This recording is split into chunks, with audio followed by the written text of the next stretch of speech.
All right, thanks for clicking on another episode of Atomic Diecast. And today we're going to go over one of my favorite car models as well as my favorite Hot Wheels casting, and that is the 67 Camaro, which was designed by Larry Wood. And this casting's an old one. It came out in 1983, and back then it was done in red with flames, and the hood opened and you could see the V8 engine inside. And I got one when I was a kid. I was 11 years old, and I remember seeing it and purchasing it, and it's still part of my collection, and definitely one of the ones that got me started on Camaros. My uncle had a 67 Camaro in real life, so I remember the car as a kid, and then Hot Wheels brought this casting out, and it probably set my wheels in motion to become a Camaro fan, and to this day I've always loved them. Some generations of Camaros I like more than others, but the 67 is right up there. I've got a 2017 2SS Camaro, which I really love.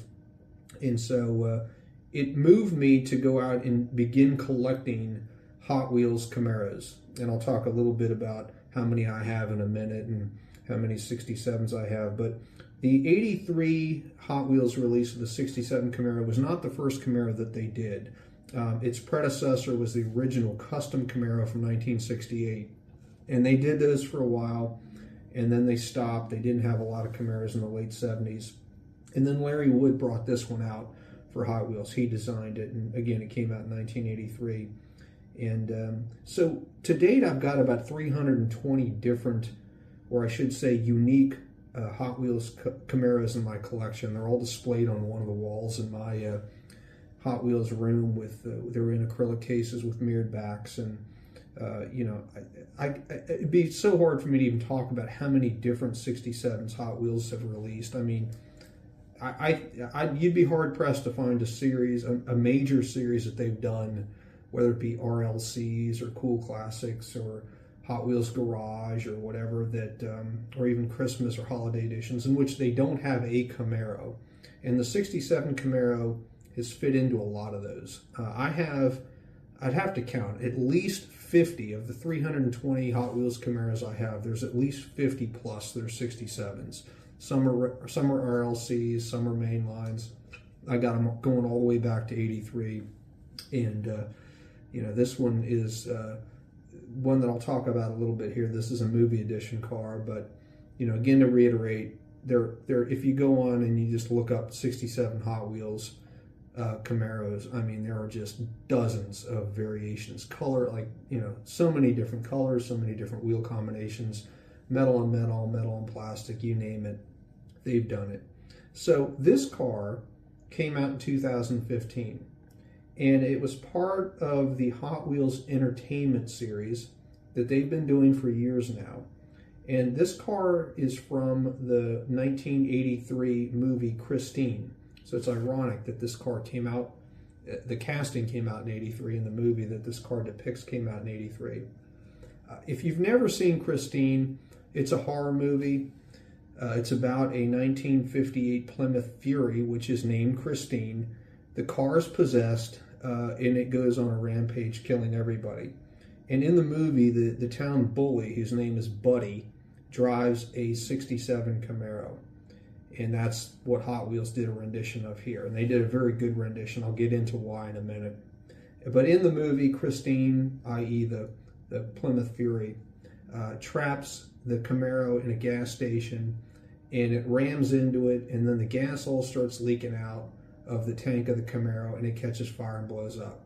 And in the movie, I think they had two cars that they used, one that they blew up that didn't have a motor, and then the other one which they used for driving scenes. And I don't know, I think the one that they used for driving scenes is a survivor car. It's still out there, somebody owns it.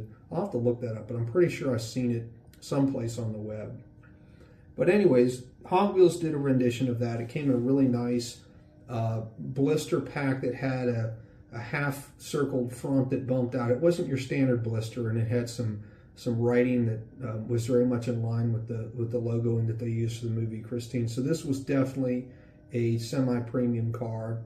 I can't remember what they cost. I bought it back in 2015, and for the life of me, I think it was like $4.99, something like that. It was definitely more than your typical mainline or even Flying Custom or anything like that. The car itself is really well done. I love the color. The color is very well matched to the movie car. It's metal flake steel blue. They used, and to me, this is what really sets the car off.